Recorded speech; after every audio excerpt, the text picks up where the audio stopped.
ntandikwa ya wiiki eno poliisi ng'eyambibwako abasirikale ba LDU eriko omusuubuzi w'ebyennyanja amanyiddwa nga Tom Kisubika gwe yataasa kubateeberezebwa okuba nga baali bagenda kumunyagolola oluvannyuma lw'okumukiika emmotoka ku supermarket ya Buy and Save kubayita ababiri Entebbe. Oluvannyuma kyazuuka nti mu bakwate mwalimu n'omusirikale wa poliisi ali ku ddala lya ASP amanyiddwa nga Bright Amutuhiire.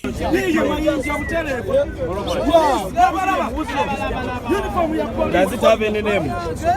Are you a policeman? Yes, sir. Eh? Are you? Huh? Yes, sir. From where?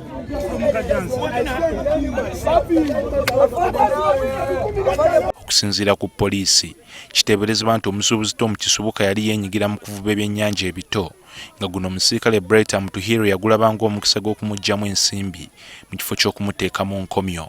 Nti bizinesi ya mwami Kisuka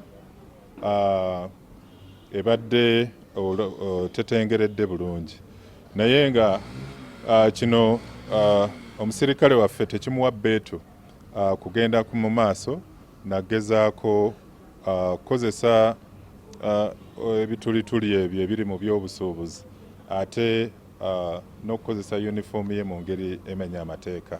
Poliisi era etegeezezza nga fayiro yono bwe yatwaliddwa edda ewa ssaabawaabi wa gavumenti ababuulira ekiddako. Suubira olwaleero fayiro ye eteeka okuba egenze wa DPP ku musango ogw'okugezaako kye tuyita mu luzungu demanding by menaces okugezaako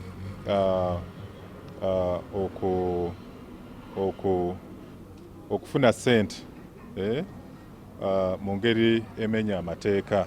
Ssaabaduumizi wa poliisi era aliko n'akakiiko ak'enjawulo akakwasisa empisa ke yalagidde kateekebwewo okutunula mu nsonga za Bright Amutuhiire ono. Era wekizuulibwa nti yunifoomu ye yagikozesezza mu ngeri emenya amateeka mu ngeri ey'obusiiwufu bw'empisa ajjukira nti omusango ogwo ogwa discreditable conduct bwe guba nga gukusse mu vvi era ekibonerezo kyakugobebwa mu poliisi.